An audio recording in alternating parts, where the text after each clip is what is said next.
and gentlemen, the story you're about to hear is true. The names have been changed to protect the innocent. Dragnet.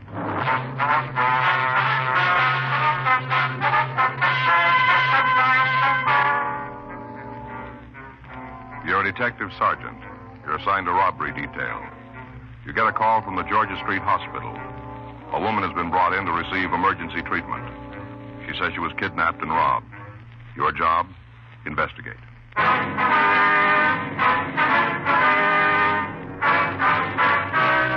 Dragnet, the documented drama of an actual crime.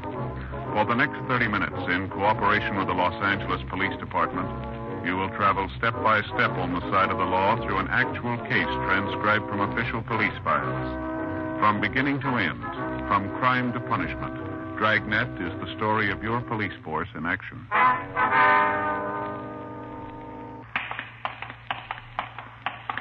It was Wednesday, February 4th. It's cool in Los Angeles. We were working the night watch out of robbery detail. My partner's Frank Smith. The boss is Chief of Detectives Thad Brown. My name's Friday. We're on our way out from the office, and it was 8:32 when we got to Georgia Street Hospital, the treatment room.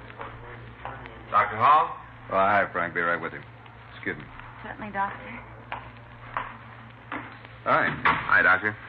That the Alston woman? Yeah. How is she? Bruise about the face, not too serious. You can leave when you finish with her. Good. Can we go in now? Sure. Let me know when you're through with her. All right, thanks, Doc.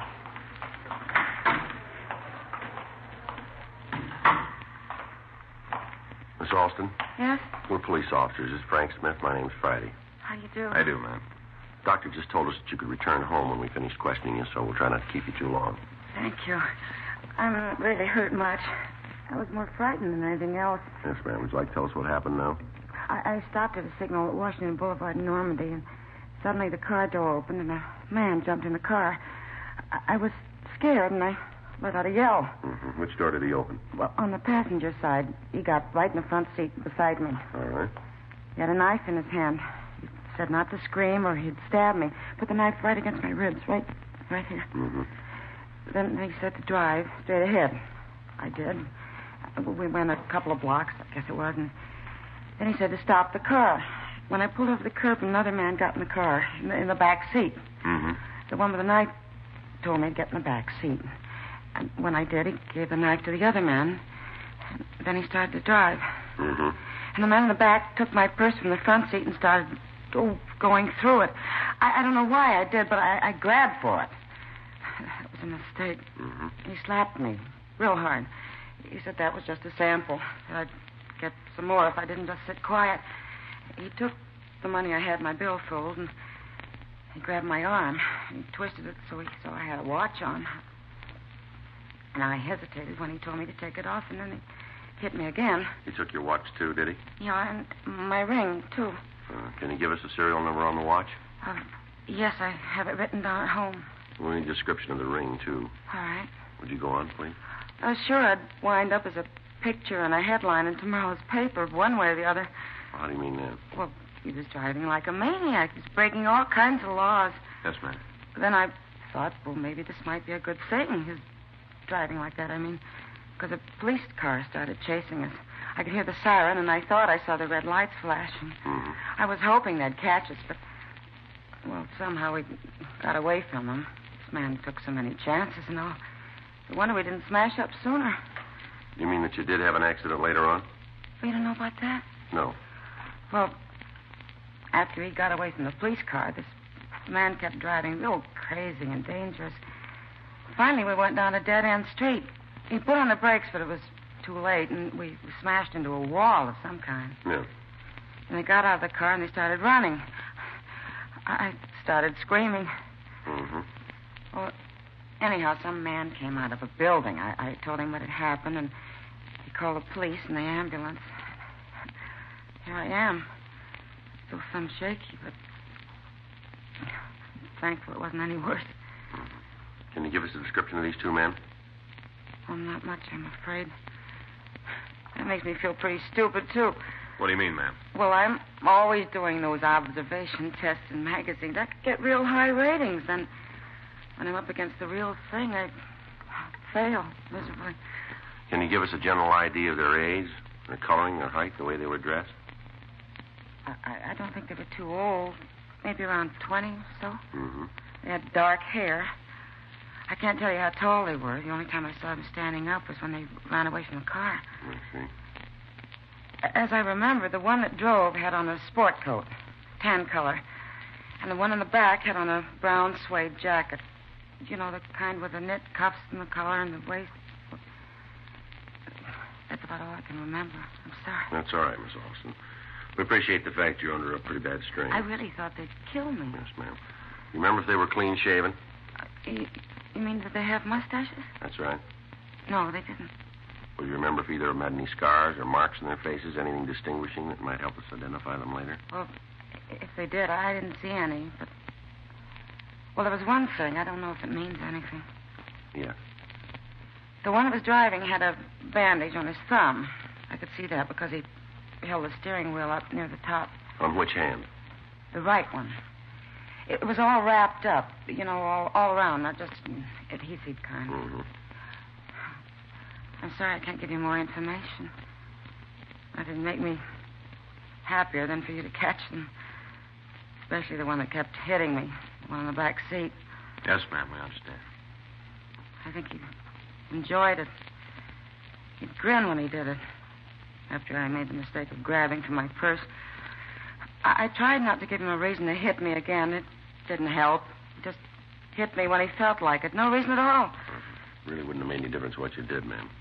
How do you mean, Mr. Friday? Men like that, Yeah? they don't need a reason.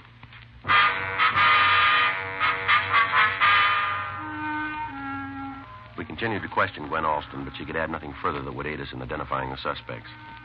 She did give us a description of the ring. She said she would call and give us the serial number of her watch. She couldn't tell us anything about the knife used to intimidate her other than the fact that it had a blade about 6 inches long. We asked her to come down to the city hall and check the mug books. Dr. Hall released the victim, and she returned home in the company of her brother. The radio unit that had answered the call had gotten out a local broadcast on the two suspects. They impounded the victim's car, and it had been moved to the official police garage. 9:37 p.m. Frank and I drove over to Wall Street. The crew from Leighton Prince had just finished going over the car. Hi, Joe, Frank. Hi, Harlan. How are you? You fellas draw this one? Yeah. You going to give us some help this time? Yeah, just finishing. It doesn't look too good. Yeah? Got a couple of partials, nothing real clean. Well, with what we got from the victim, it looks like we got our work cut out for us on this. What do you mean, Joe? Well, all she could give us in the way of a description would fit any number of guys. I see. Well, we got something out of the back seat that might be of some use to you. What's that, Harlan? I got it right here in an envelope. There you are, Joe. What's this? Well, that aluminum container has some corneal lenses in it. What do you mean? Eyeglasses. You know, the kind that fit right in the eye. Oh. Where'd you find them? In the back seat, right on top of the cushion. Well, it might be something. We'll have to check with the Alston woman, see if they belong to her or anybody in her family. Yeah. What is this case, Joe? Kidnapping robbery. How many suspects? 2. One woman in the car? Yeah. Hurt her at all? Yeah, beat her up a little. Huh. Real He-Man, huh? I sure wish I had more for you fellas to go on. Yeah, Harlan, we don't have much, but at least we know something. What's that, Joe? When we reach these two, Yeah. they won't give us any fight. We went back to the office and called Gwen Alston. She told us the corneal lenses found in her car did not belong to her or to any member of her immediate family. She also gave us the serial number on her watch. We took the container over to the crime lab. Ray Pinker said because of the facets on the lenses, he thought it was a type made by the Stimson Company. The next morning, we drove out to their shop. We talked to George Dudley. We showed him the lenses. Yes, that's our lens. You can tell quite easily when you hold it up to the light. You see those little facets? Mm-hmm. Where is it? Oh, yeah. Could you tell us who these were made for, Dudley? Well, I can give you the name of the optician. Appreciate it if you could. I'll have to check our files, but it shouldn't take too long. All right, sir. Ordinarily, we'd have to check lens power, diameter, and radius curvature. Yes, sir. But this is special type lens. That so? It's used to correct the condition of the eye known as keratoconus. What's that, sir? The conical cornea. Oh. We don't make too many of them. Excuse me, I'll get the name of the optician for you. All right, fine. Pretty good deal, huh? Yeah. I know a fellow who wears them. Says he used to hate to get a haircut, but not anymore. All right. Yeah, with these glasses on his eyes, now he can get his hair cut and still read the magazines. I found it for you. That's good. These were made for John L. Roberts. Just a minute, sir. I'd like to write that down. Okay, go ahead, please. John L. Roberts, Mm-hmm. 439 Camden Drive, Beverly Hills. Thank you, sir. Got it? Yes, sir. This is the optician that sent in the prescription, huh? That's right. All right, fine. Thanks for your cooperation, Dudley. Not at all. Always get a kick out of helping you fellas. Yes, sir. A lot of steps to solve a crime, aren't there? Quite a few, yeah. Sure hope I've given you a little something. You have? A lot of steps. Yes, sir. You helped us make the first one.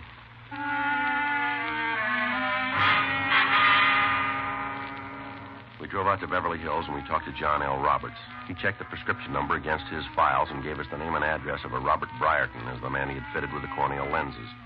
Frank and I went over to the house on Bedford Street, but there was nobody home. We found out from a neighbor that Briarton worked for a coin machine repair company on Pico Boulevard. We located the concern, and the manager showed us where we could find the suspect. 10:13 a.m. Robert Briarton? Is your name Robert Briarton? Yeah? Police officers. It's our identification. Joe Friday? That's right. It's Frank Smith. Hi, Howard. I'd like to ask you some questions. What about? You wear those glasses all the time? Do I what? The glasses you got on, do you wear them for work? Yeah, most of the time. What's this about glasses? You ever wear any other kind? Yeah, why? What kind? Well, how many kinds are there? Why don't you tell us? Well, I don't get this. What am I supposed to have done? You wear another kind of glasses? Isn't that what you said? Yeah? What kind? The corneal lens types. Where are they? I don't know, home, I guess. You're not sure. Look, officers, I don't know what you're after, but if it's something that happened in the last 20 years, you got the wrong guy. Well, if we have, then you got nothing to worry about, have you? That's right, but mistaken identity can be embarrassing. I'd just like to know what I'm supposed to have done. Suppose you tell us about the other glasses, huh? Your corneal lens? Yeah. Well, what do you want to know about them? Like we said before, we want to know where they are. Well, like I said, home. You sure? Yeah? How many pair do you have? One? You wear glasses all the time? Yeah? Can you see without them? Yeah, but not too good. Where were you night before last? At home? How about last night? Same. All night. Right? Can you prove it? Yeah, my wife will tell you that. You can call her on the phone. She'll tell you I didn't leave the house. All right. We'll go out there. You can call her just as well. We'd like to see your other glasses, too. All right. You mind telling me what this is all about? We're investigating a kidnapping and robbery. You think I had something to do with it? We're investigating. Okay, if that's how it is, I got nothing to hide. You want to go right now? That's right. My jacket's right here in the locker. Wait a minute, I'll get it for you. This it? Yeah, the brown suede with the net trim.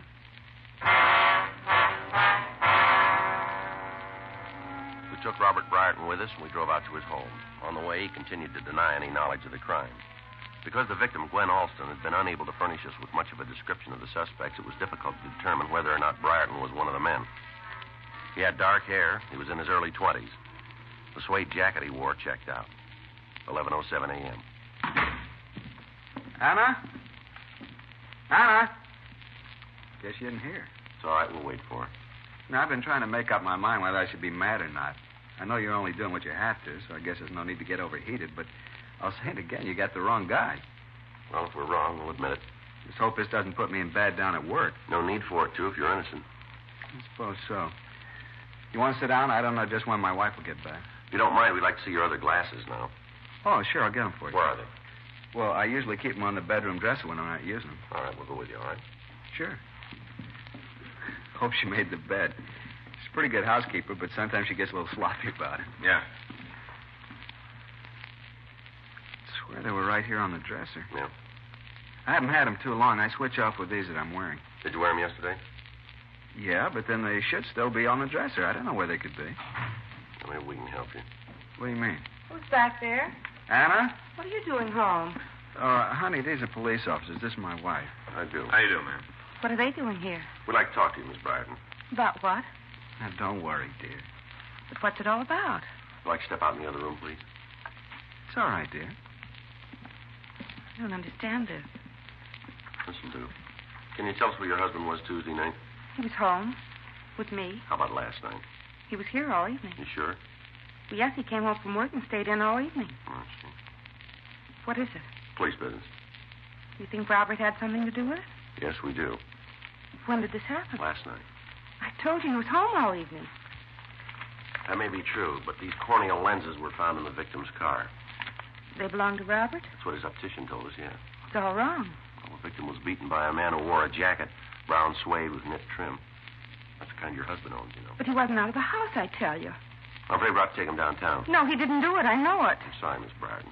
These are your husband's lenses. They were found in the victim's car. But he was with me all evening. That may be, but we're going to have to hold him. No, he didn't do it.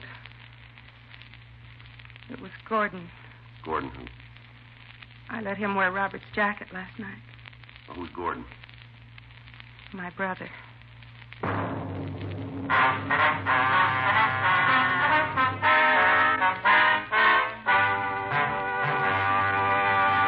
You are listening to Dragnet, the authentic story of your police force in action.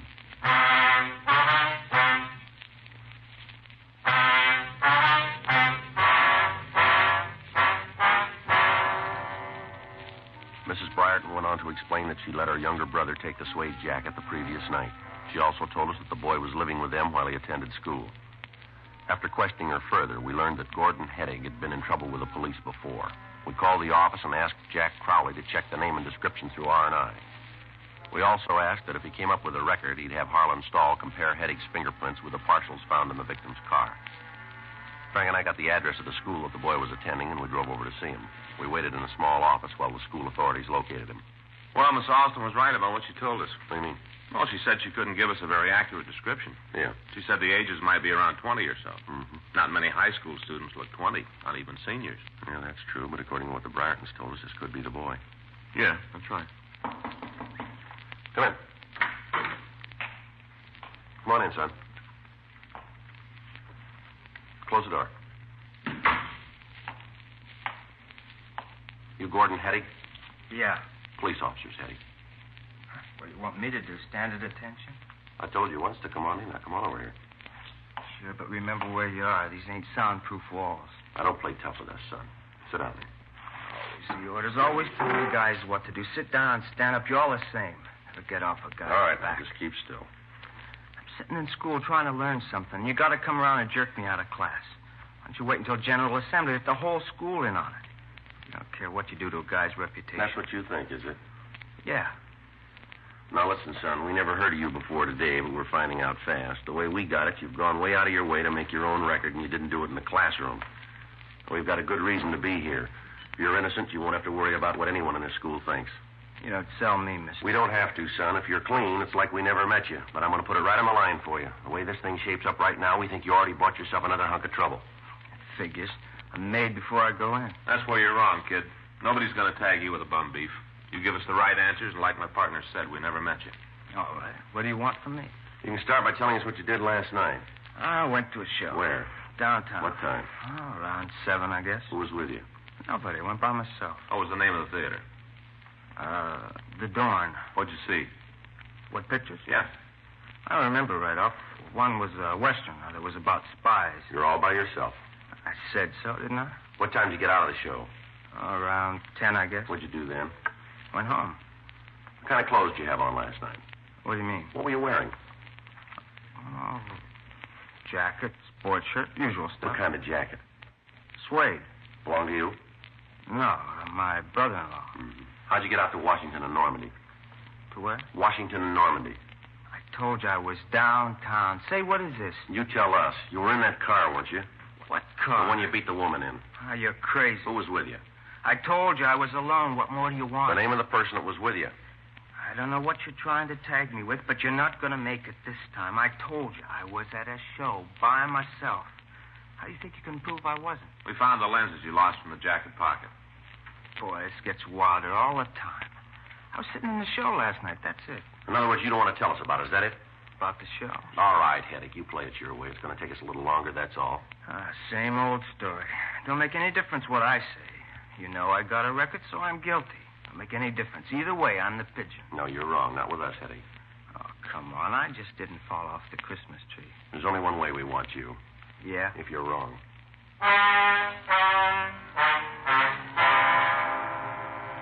We took Gordon Heddick to the city hall for further questioning. We called Gwen Alston and asked her to come down and see if she could identify the suspect.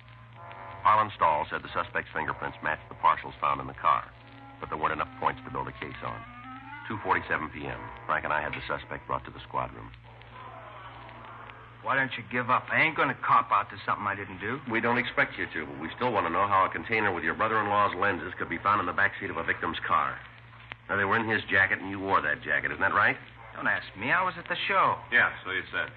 Another thing, you guys better treat me pretty good while I'm in here. Yeah? Sure. I'm a kid. Don't forget it. Yeah, that's the way it reads on the books. For my money, that's as far as it goes. I told you once we can put you in the back seat of that car.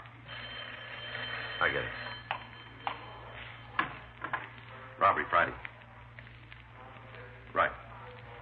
Send her down, will you? Right away. Thank you. I'm going to tag the business office. I'll be right back. Okay, John. Miss Alston? Hello, Sergeant Friday. I got down as soon as I could. All right, fine. Have you got the man here? Well, we'd like you to tell us. We'll go down the hall here. Well, what do I have to do? You just look into this room. Tell me if you see the man that beat you up. Will I have to face him? No. We'll go around here. You can look through the door. Come on. All right. All right, here. Now, do you see him? Well, what about it? Yes. That's him there.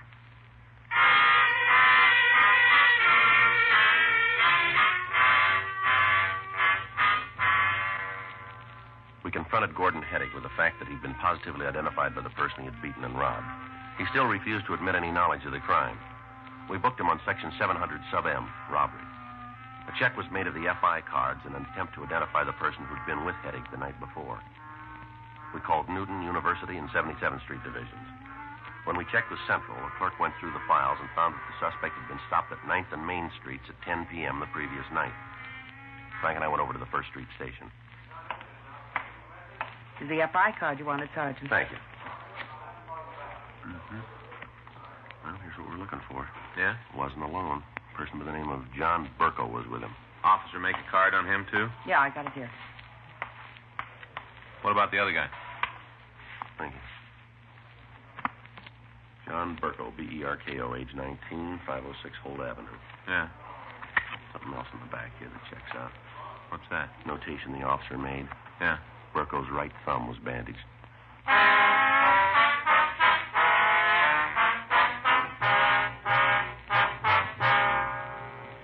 We went back to the office and ran the name John Burko through R&I. We found a package for him that showed several arrests as a juvenile and one as an adult for suspicion of ADW. Gwen Alston was shown his mug shot, and she identified him as the other suspect. We drove out to his address on Holt Street. It was a boarding house. The owner admitted us to his room. We waited. 4 hours went by. 8:19 p.m.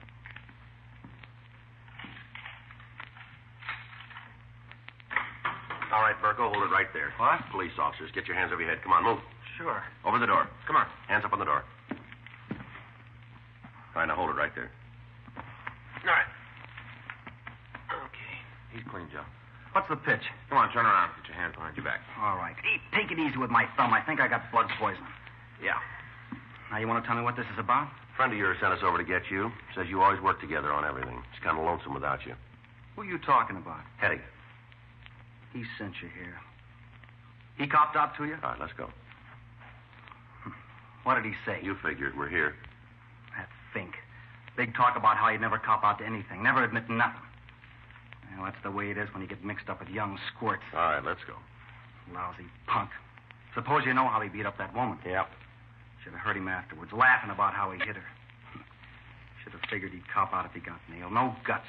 Got to beat up on women. No guts at all. Well, that's real funny, isn't it? What's that? We just talked to him. Yeah? He said the same things about you.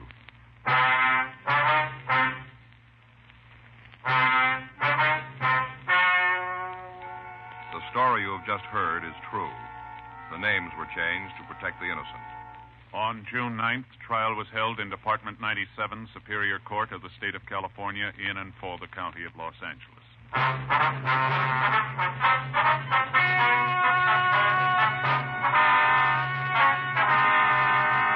A petition was filed on Gordon Heddick, alleging one count of robbery and kidnapping. He was declared unfit as a juvenile and ordered to be tried in Superior Court. Gordon Jerome Heddick and John Carlton Burko were tried and convicted of robbery in the first degree, one count, and kidnapping for the purpose of robbery. Robbery in the first degree is punishable by imprisonment for a period of not less than 5 years. Kidnapping for the purpose of robbery with bodily harm is punishable by imprisonment in the state penitentiary for life without possibility of parole. Dragnet, The story of your police force in action is a presentation of the United States Armed